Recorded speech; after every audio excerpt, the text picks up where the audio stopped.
5 days ago, INEC's chairman, Professor Joash Amopita, stood in front of journalists in Abuja and made a declaration. He said the era of ballot box snatching and manual manipulation of election results is over. He said Nigeria's technological safeguards are now robust enough to protect every vote cast in the 2027 general elections. That statement deserves scrutiny, because the same INEC under a previous chairman made nearly identical assurances before the 2023 election and then uploaded only 31.8% of polling unit results to its own viewing portal within the first 36 hours of polls closing. 31.8%. Not a connectivity failure, not a system crash. 31.8%.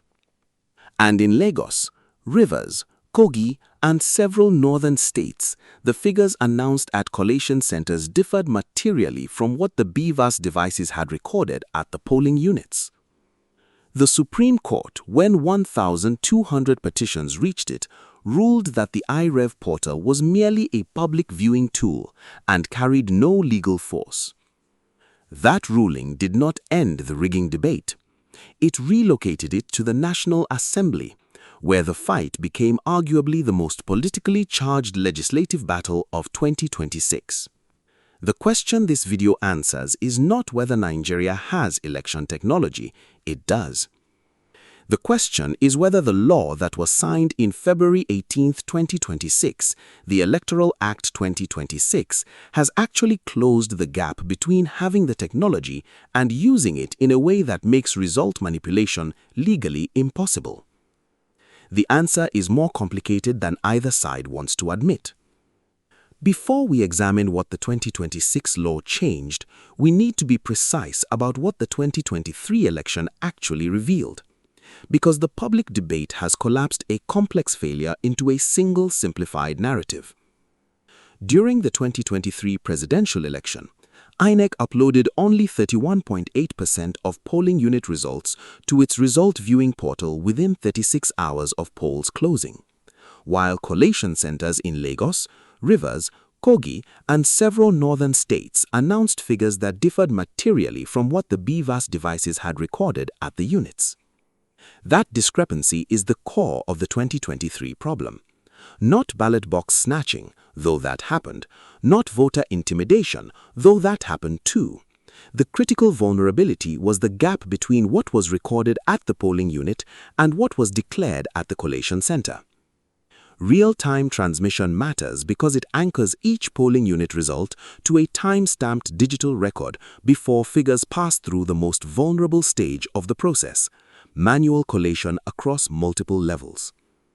Nigeria's collation chain runs 5 levels deep: polling unit, ward, local government, state, and national. At each transition, physical results sheets change hands, move through vehicles, pass through multiple individuals. Nigeria's elections have historically been compromised at the collation stage, where results are aggregated and transmitted from polling units to ward, local government, and state collation centers. It is in this chain, between the announcement of results at a polling unit and their final certification, that manipulation usually occurs. The BVAS machine was already recording results correctly at the polling unit. The IReV portal existed. The data was there. The problem was that the Supreme Court took the view that IReV is primarily a viewing portal and not the legally determinative collation mechanism unless expressly made so by statute.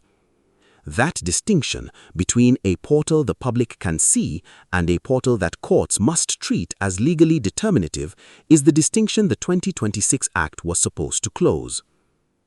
Hold this question as we go further.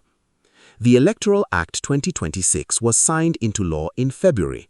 It mandates electronic transmission. The INEC chairman says the era of rigging is over. If both of those things are true, why are transparency advocates still calling the law insufficient? We will come back to that answer. The legislative journey of the Electoral Act 2026 is itself a case study in how public pressure can and cannot change a law. On February 4, 2026, the Nigerian Senate voted to reject the committee's proposed mandatory real-time electronic transmission clause. This decision preserved the 2022 Act's framework, allowing INEC to determine result collation procedures, rejecting compulsory uploads to the IReV. The public response was immediate and fierce: protests, civil society statements, nationwide condemnation from opposition parties and former officials. Faced with public outrage, the Senate convened an emergency session on February 10, 2026, and passed a revised version of the clause. President Tinubu signed the Electoral Act 2026 into law on February 18, 2026. What did the final law contain? 3 things that matter. First, mandatory electronic transmission. Under Section 60 sub 3, presiding officers are now legally required to transmit results electronically to the IReV portal after Form EC8A is signed. Second, statutory recognition of IReV. The portal is now named in the law, giving it a legal status it lacked in 2022. Third, IReV data is now admissible evidence in election tribunals. Under the 2026 Act, courts are obligated to receive IReV data as admissible evidence. That is not a minor procedural shift. It means a petitioner can now point to what the IReV portal recorded and require a court to address the discrepancy. That is real progress. It is not the full picture. Now, if the political strategy I just laid out surprises you, drop a comment below with your thoughts right now. I read every response because we are about to pivot to the national fallout that changes everything. Here is the sentence in the Electoral Act 2026 that transparency advocates have identified as the legislation's most dangerous provision, and it is a sentence that almost nobody who celebrated the law's passage has read carefully. When technology fails due to communication breakdown, the manual form EC8A is described as the primary source for result collation and declaration. Read that again.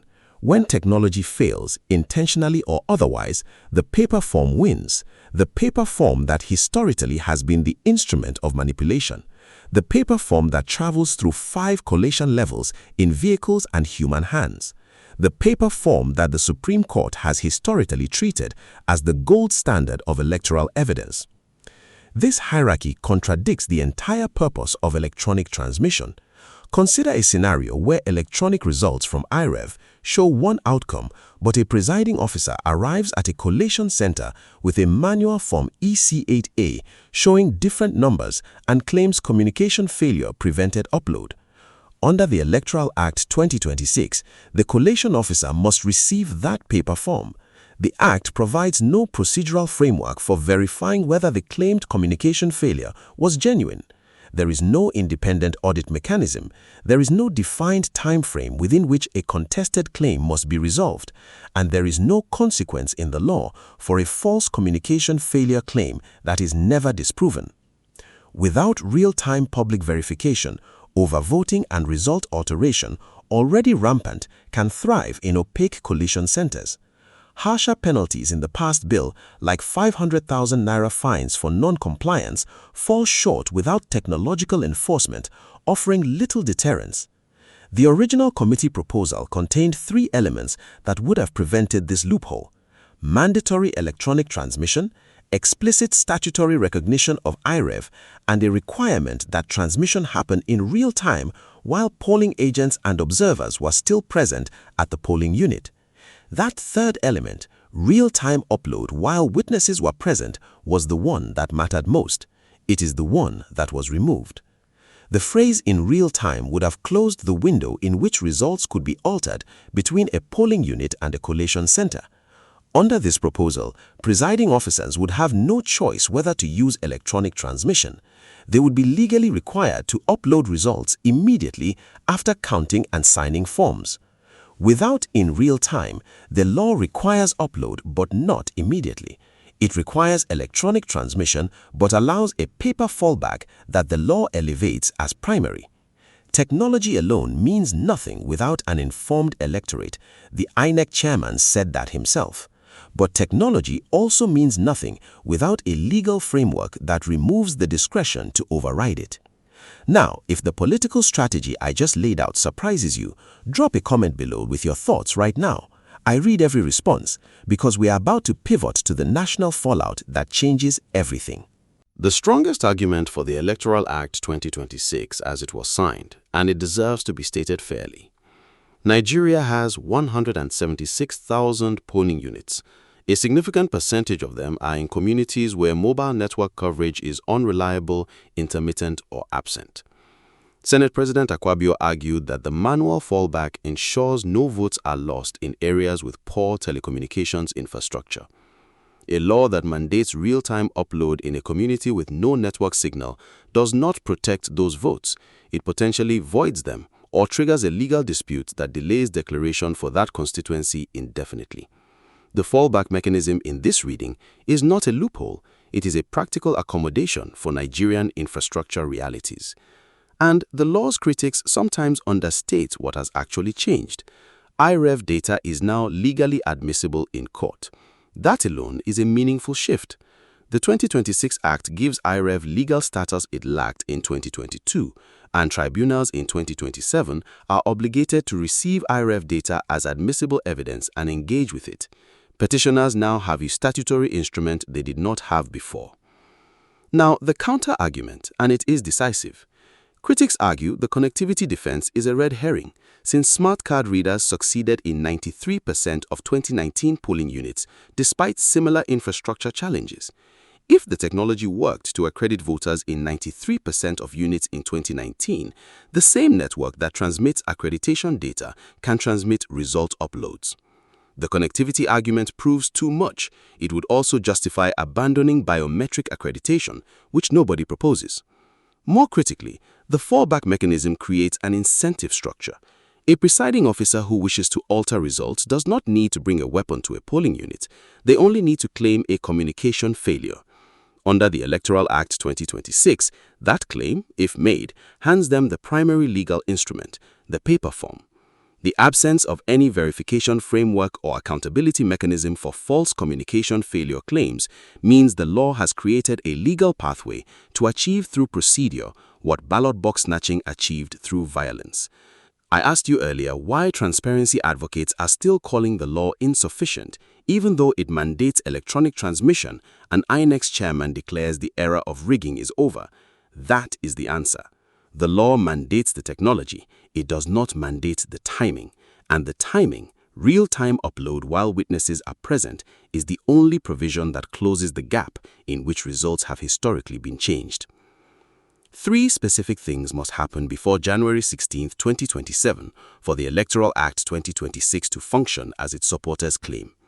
1. INEC must publish operational guidelines that define communication failure with specificity. The law created the obligation to transmit electronically. It left the definition of failure entirely to INEC's discretion. If INEC's guidelines do not specify what constitutes a valid communication failure claim, who verifies it, and what the time window is for resolution, the loophole remains open regardless of what the statute says. Watch for INEC's operational guidelines publication before September 2026. 2. Party agents must be trained and deployed to every collation level, not just polling units. Prevention matters because immediate uploads reduce opportunities for tampering during the movement of result sheets or manual re-entry of figures. But if that tampering occurs at the ward or LGA collation center, where fewer agents are present, where cameras are fewer, where the public is less engaged, the IReV data from the polling unit becomes an accusation with no eyewitness. The NDC, the ADC, the PDP, and the APC all need to train collation agents with the same density as polling unit agents. That training costs money and organization. Civil society must demand it now, not in December. 3. The 500,000 naira penalty for non-compliance must be supplemented by career consequences for INEC officials. A presiding officer who claims false communication failure and submits a manipulated Form EC8A faces a 500,000 naira fine, approximately $310 at current rates. That is not a deterrent for someone who has been offered 10 times that amount to alter a result. The law needs to be supplemented by INEC's internal discipline framework, which must publicly commit to dismissal and prosecution, not just fines, for any official whose claimed communication failure is later contradicted by technical evidence. Let me return to the INEC chairman's declaration. He said the era of ballot box snatching and manual manipulation of election results is over. He is right about ballot box snatching. The BVAS has genuinely made the old model of walking into a polling unit and snatching physical ballots significantly harder. That is real progress. Biometric accreditation has reduced inflation of turnout figures. These are documented improvements. He is not right yet about manual manipulation, because manual manipulation in 2027 does not require a ballot box. It requires a presiding officer, a pen, a Form EC8A, and a claimed communication failure. The Electoral Act 2026 created the legal obligation to transmit electronically. It did not create the legal obligation to do so immediately, verifiably, and without a paper override. The technology exists. The law has improved. The gap between the technology and the law's capacity to enforce it, that gap is where the 2027 election will be won or lost. For the ordinary Nigerian, the voter in Kano who queued for 3 hours in 2023, the young woman in Owerri who registered for the first time with her PVC, the trader in Lagos who watched a result she did not vote for get announced from a collation center. The question is not whether INEC has good technology.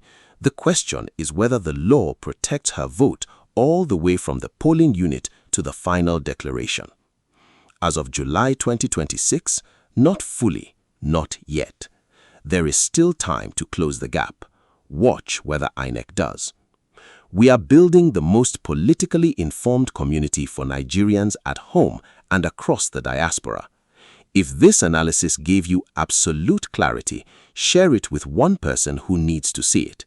Hit subscribe right now so you don't miss our next major upcoming breakdown, where we expose how the Court of Appeal's reserved judgment on INEC's 2027 election timetable could force a delay in the presidential election itself, and what that means for every candidate, every party, and every voter across all 6 geopolitical zones.